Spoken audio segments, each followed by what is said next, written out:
let's have a conversation about personal ambition and how there is a through line to personal success. Because, my friends, if you're a high achiever, it means you have an innate curiosity.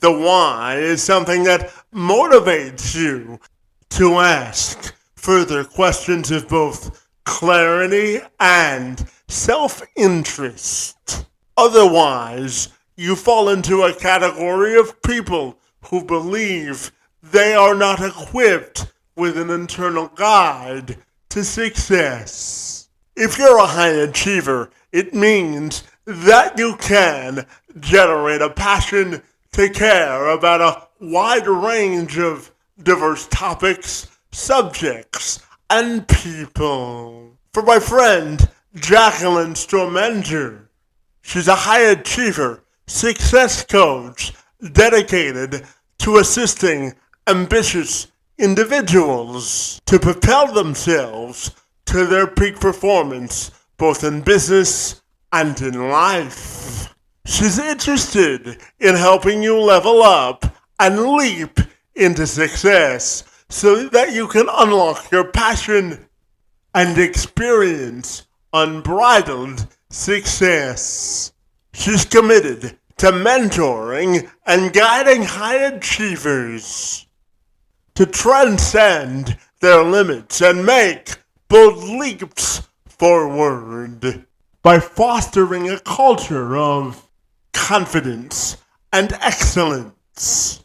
She does this by helping professionals realize that they can elevate their aspirations and their potential. Her passion lies in witnessing high achievers not only reach but surge past their highest of expectations of themselves and the people that they lead, transforming confident leaders into innovators in their own field. And she joined me this week to tell me more. I'm Kevin McShann. Let's have this conversation.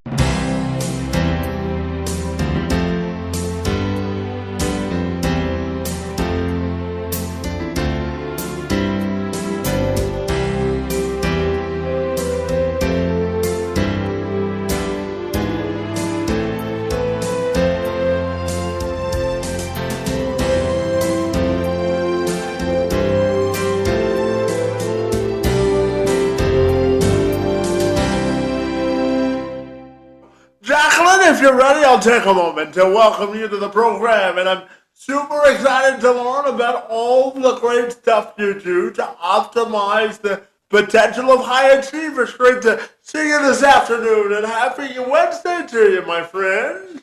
Yeah, I'm all set to go. We're good to go. Absolutely. So, now, Jaclyn, I know that your passion lies in helping high achievers sort of unlock their potential and unleash them into a unboundless sort of a realm of success, my friend. So tell me about all the good work that you do and what makes you so fabulous. So I would say one of the biggest things that makes me fabulous is, first of all, it's my history. I have been in people's shoes. I've been the person who was on the hamster wheel, who's running their own business, who needed or who basically diverted and didn't have the right path and got realigned and just started to soar.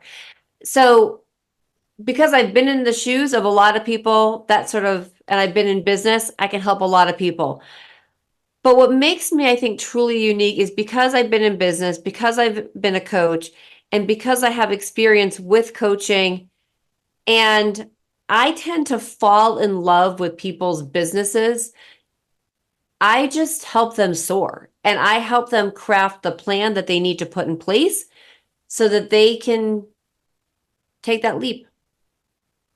Yeah, absolutely. Now, Jaclyn, as you and I both know, high achievers have a big, ambitious portfolio. You wouldn't be a high achiever if you weren't an ambitious person. But tell me, what do you think is the key to harnessing the potential of a high achiever so that they can have the discipline to really achieve success? What are your thoughts there?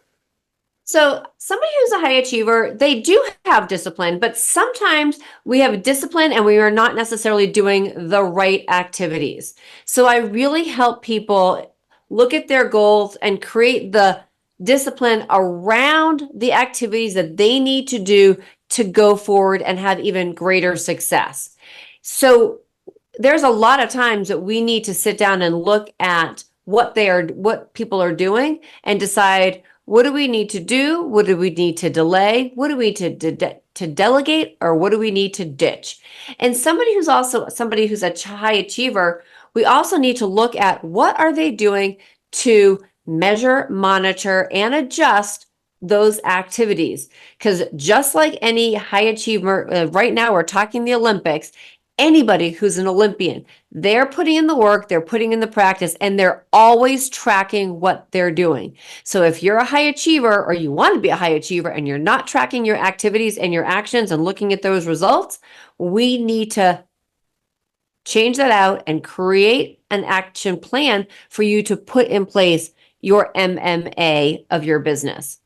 Yeah, absolutely. Now, Jaclyn, I know that your career started in the realm of magazine publishing, my friend, and I know that you, as you said, you gained over 2 decades of experience, and throughout that experience, you realized that people in the corporate world and those in the 9 to 5 world lacked direction, my friend. So tell me about your own sort of ascension to where you are today, and how you believe that we can create sort of fully directed society so that they can achieve the highest level of their success. What are your thoughts there? Yep. So Kevin, when I left college, I had this great goal to work in magazine publishing. And I did that. I did something that people probably don't do today, which I highly recommend that they do, and that is I actually put pen to paper and I wrote cover letters and sent my resume. And I did something, I always made sure whatever I sent was a little bit more would stand out more. So, foot in the door, I get my first job, and I love magazine publishing. But what I realized is that not all companies are made with training programs that have mentors that guide them through a career path. So you have to create and craft your own career path, which is usually what happens 90% of the time. And so that is where I realized that there is a need. And even if you've been in the marketplace and you've been working and you've been moving up, we all need to have the outside person that is working with us, coaching us to keep moving forward and keeping ourselves on track. Because trust me, I was moving forward, and there were times in my career that I would wake up and I'm like, what am I doing? What's my focus? Where's my goal? And I'd have to like smack myself and like realign and figure out what I wanted to do if I was on the right path. And so this is where I realized we all need a coach. We all need a person that's going to help us on our journey to success Yeah, and be, absolutely. and Yeah, be there cheering us absolutely. on. Yeah, absolutely. And Jacqueline, I truly believe that a life success is tied to sort of inner motivation and creating a sense of self confidence. So, how do you think creating outside confidence or inner confidence is created to or linked to creating our own standard of expectations? What are your thoughts there? Yeah. So such a great question, Kevin. So I can tell you that when we are not feeling confident inside, right? When we don't feel confident inside, we're not creating the energy that's going to attract the right people. So, in order to create that inner confidence, we need to have and celebrate small steps and small wins and to see ourselves moving forward, not always looking at these big wins, but small steps. It could be, I'm going to make 5 phone calls today. Yay, I did it. I want to get 1 sale. Yay, I did it. I'm going to get 2 sales. Yay, I did it. So when we start building on the small things that can lead to helping us feel better about what we are doing, and our energy is out there, and that we're working on, and I'm a firm believer in what we tell ourselves, it's garbage in, garbage out. So if we're telling ourselves good stuff and we're building that confidence, it is going to help us soar and attract the right people. And when we're out of alignment and we're not looking at our achievement code and our the values that drive us, and those are out of alignment, we're also not going to be attracting the right people to our lives. Yeah, absolutely. And Jaclyn, tell me, what do you think it means to possess personal ambition in life? What does that mean to you, my friend? Personal ambition in life to me means that when you wake up, you have, you've got a dream and you've got a vision for what you want to do. And that personal ambition is the drive that gets you up in the morning, helping you to focus and propel yourself to live the dream and to get to where you want to be, not your needs, but your wants. And it's that inner drive that is going to motivate us.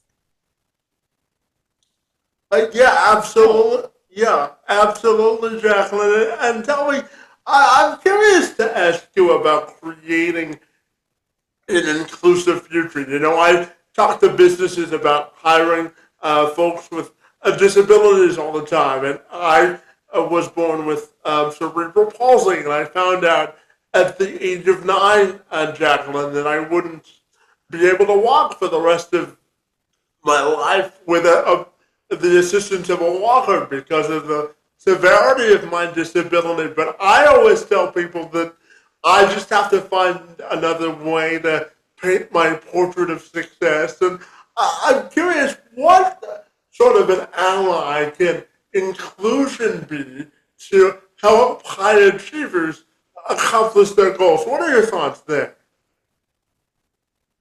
So it doesn't, to me, whether you have a disability, but you're not letting that impinge on what you want to do. It starts here with our mind. You could make the choice to be and feel sorry for yourself.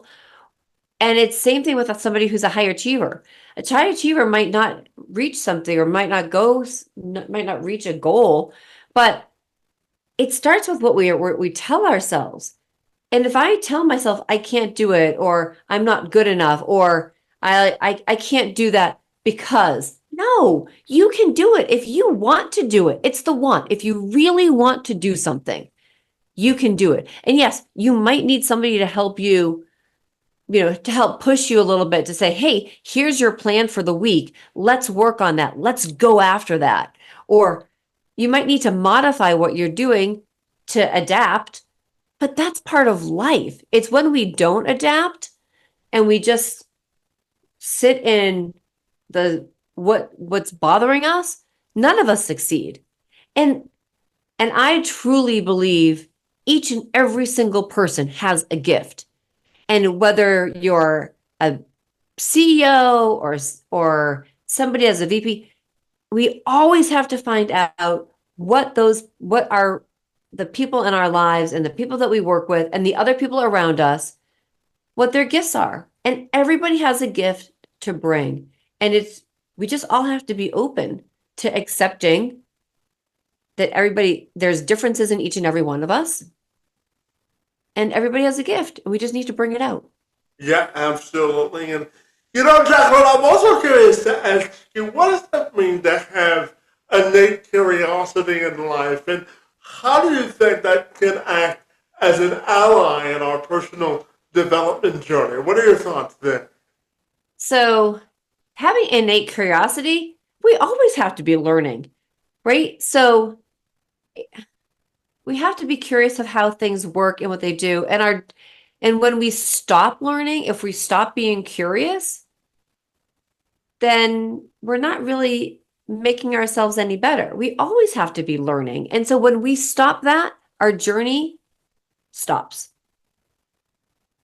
Yeah, absolutely. And, to that point, something you said earlier about motivation, Jaclyn, I'm curious to ask you about creating internal motivation and how that's linked to a culture of confidence. What would you say there? So they are very much related. And what you said is it's very true. I cannot motivate you and you can't motivate me. We can only inspire. Motivation does come from within. And so that motivation comes from our desire to achieve something. But motivation isn't going to be there if we don't know what we are going to be achieving. And when the two, confidence and motivation, they're tied together because as we do more and as we are motivated, let's say, to make sales or to run a marathon, right? The closer I get to that goal and as I'm more motivated to run and maybe run faster, I'm going to feel so much better about my running. And that feeling of feeling better brings out our confidence. We feel more confident that, oh, I've been running for, you know, I've run 10 miles. I actually think that I might be able to run a marathon. And the confidence builds as we take the steps towards, I should say, consistent steps towards our goals. And then when we do that, because we have to want to do it. I can't tell somebody to go swim 100 laps if they have no desire to be a swimmer or to be a better swimmer. But if they're motivated because they want to achieve something and they've got a goal that's associated with, they're going to do great. And then the more they see that they're doing the swimming and the faster their times are, the greater their confidence becomes. Yeah, absolutely. And, Jaclyn, in the few minutes I had been talking with you, I can see that you're a high energy and enthusiastic person. So I'm curious, where does your sort of zest for life come from? Where does your zest from life come from? And how do you celebrate your own personal wins in life? So I, I get up every day and I just think to myself, how can I help somebody turn their passions into profit? And I love doing that. So I thrive on connections and connecting with others. And when I do that every day, it keeps my energy up. I could be driving to a meeting and feeling tired and exhausted. But as soon as I walk into the room and I'm surrounded by other people, it's like my cup of coffee and I'm awakened. So thriving and connecting with people is what fuels me. And I will also say I am a firm believer in moving our bodies. So some form of movement every single day has to happen. So I do that every day. Even if it's just for 5 minutes, I've done something to move my body. And I love waking up knowing that I'm going to be helping people today. I had a call today with somebody. I do complimentary phone calls, and I did a complimentary call with a woman who has a travel business and she's looking to grow her business. And I love being able to talk to people about their business and how they can help and giving them and helping them with the confidence that they can succeed. They can do it. Yeah, absolutely. Jacqueline, I'm a firm believer in the power of a social capital and connecting with people. I believe that it's sort of the fabric of life. I'm curious, how do you think high achievers can help others create sort of their winning fabric in life. And what I mean by that is pushing them outside of their comfort zone and really getting into a space of once you do it, I know it's not your favorite thing to do, but once you get over a fear, it can really elevate your life. So how do you think high achievers can help the rest of us create a meaningful sort of environment of social capital? What are your thoughts there? So the way for us to do that with other people as a high achiever or somebody who wants to be a high achiever, we have, and it's getting outside of our comfort zone is so important. It's helping people see and vision what that will look like if they do it. So I'll give you a really good example, and I'm going to use the example of making phone calls. A lot of people, or in sales, a lot of people have a fear of rejection. And one of those fears is they think and they internalize it and it's personal. And so you have to start looking at, well, if you make a phone call and somebody hangs up on you, how do we celebrate that? How do we celebrate that? Because for every no that you get, there will be a yes. So it's helping people see and believe in themselves and understand that those actions that they're going to take, that we have to switch the belief. And so high achievers, if we can help people see the other side and see that whatever that fear is, that same energy that they're putting into the fear, if they put it into an action, they will use the same energy and it will be towards something that's good. And we have to show them also that where we had our fears and show and lead by example. I will tell everybody and their brother that I used to have a huge fear of picking up the phone to call somebody personally. I could call you as a business, but as soon as I had to call you as on a personal level, in terms of business, like there's, B2B and B2C, if I was reaching out to you for my business because you as a person are not a business, but you're a general consumer, I had a huge fear. And it wasn't until I started making the phone calls and doing the actions and understanding and looking at things differently and having a different belief did I get over it. And now I can call anybody. I don't care whether you're a business, a person, doesn't matter. I mean, I always could call businesses. I never had a problem with that. But reaching out to individuals who could have potentially have been a friend of mine, I had a fear. Yeah, I do that every day because I talk to businesses about hiring inclusively as a professional speaker. And admittedly, Jaclyn, I hate cold calling people, but I got over it because, you know, rather than playing email tag all the time, if you pick up the phone and actually call people, you can actually have an authentic conversation. Even if it's a no, it's a way to move the needle of progress forward, isn't it? It is. I always say reaching out to connect with somebody. I mean, we're going to go old school. There was an old commercial. I'm going to date myself. Reach out and touch someone. Use the phone. And why is it so important? Because not only if you leave a message for somebody, they can hear the inflection and the excitement in your voice, but you're connecting with them. And that's what life is about. Life is about making connections. And yes, we have to look at those rules. It's going to take you 7 to 12 contacts. I have an amazing system that I've put into place that I work with my clients on, that I use myself, where we track it because we have to reach out and build relationships. It's getting to know people. It's making those connections, but our voice does most of it. We are meant to talk face to face. I mean, in this case, we're talking Zoom to Zoom, but it's still face to face. It's like one of the best things, but talking face to face.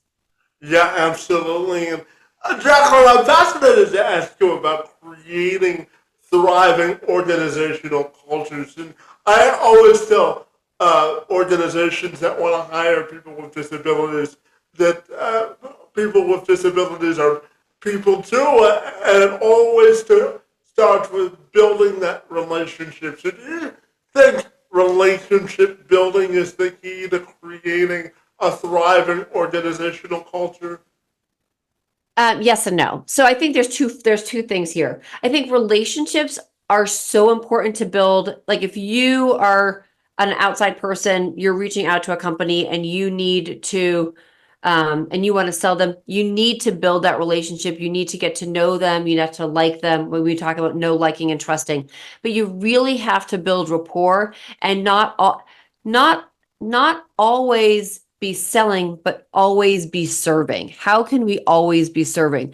But to build an internal organization that has amazing culture, that starts at the top, and that starts with the mission of the company, the values, as I call it, your achievement code, the values that you live by, and how you communicate your mission, the values, and how you want to serve as a company, both internally and externally.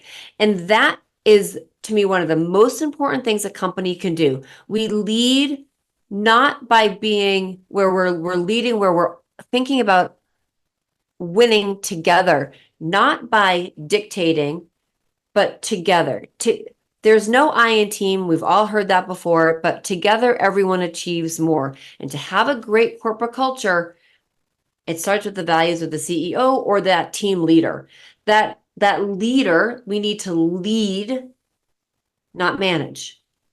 And leading is all about leveraging the communication of your team, learning about the people that are on your team, understanding and being educated by what the people on your team want and truly want to do, creating actions for your team and how they're going to go out and how your customers are.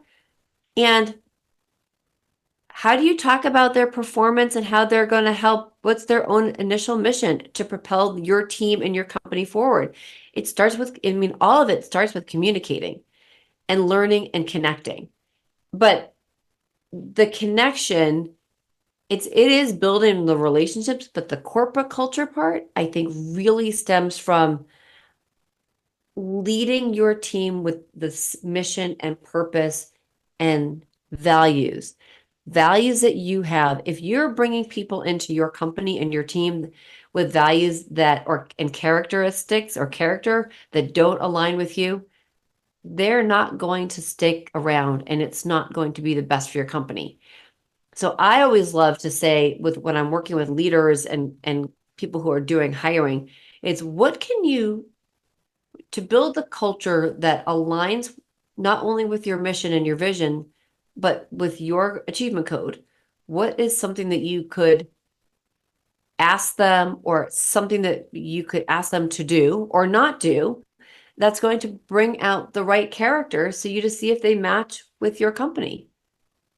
Yeah, absolutely. And to that point, Jaclyn, no matter how well an organization is run, change is inevitable inside the walls of an organization. So I'm curious to ask you about how leaders and high achievers can really embrace change as a positive sign of growth, my friend. What are your thoughts there? So I love that's a great question, Kevin. So change is inevitable and it's powerful. And I always tell people you cannot, and every time we're going to have a change, there's a challenge. You can't spell challenge without change. So they go together hand in hand. And the biggest thing when you're talking about change in a company, it's about communicating that change and getting people excited for whatever change is and sharing with them the positives and how is it going to positively impact them. Yes, in some cases, change maybe if the company's not doing well, right? And they need to have some downsizing. Yes, there will be an impact on some people, and that's a hard thing. But you also have to look at it and sell and communicate it based on the positive impact they are going to have with the company. I mean, changes happen, but it's all about how we communicate it and getting people on board to be behind the change. Yeah, absolutely. And for you, my friend, I know that 2013 was a transformational year for you where you really embraced the idea of helping entrepreneurs and empowering executives to unleash their potential and unlock their success, my friend. So tell me, how the year 2013 changed your professional and personal outlook, my friend? So 2013, a lot happened just besides that too. So in 2013, when I went from being, in corporate to going out on my own and really helping other people succeed, I will tell you those first few years they were challenging. It's you have to be able to understand that in that challenge, you learn a lot. You have to get the grit. You have to learn and be able to persevere. And that is something that I have been able to do. And so 2013, even though it was scary and taking that leap, I cannot tell you that I would never change a thing. I will tell you that 100%. And looking back, I am so glad I made that leap because it has made my life so much better. I have been able to do things that I never thought imagined. And I know it sounds kind of weird, but in corporate, I I never had the courage, and this is the key thing for me. I never had the courage to ask my manager or leader for proper amount of vacation time. I was always putting the company and the work first. And so what I've been able to do is I help people change that. We come first. And if you can't find an employer or a company that puts their people first, it's not the right place for you. And it was a huge awakening for me. And I love being able to show people that we are all worthy and that you can have the life and the business that you want. I was there. Trust me, I was the workaholic. I was, slave to the job. And when I decided to make that change, won't look back, and life has been great. You know, I always say life is a people business, isn't it? It is a people business. It's a people business, and we can't we can't forget that part. We can't forget that every person in our business, companies, you know, how you react to somebody and how I react to somebody, if we can always share and try to be as positive as possible. I mean, there's always going to be some issues, but it's how we communicate those and how we leave people. If I can leave somebody a little bit better every day, think about what that would do for the world. I mean, it's like it trickles down to everybody.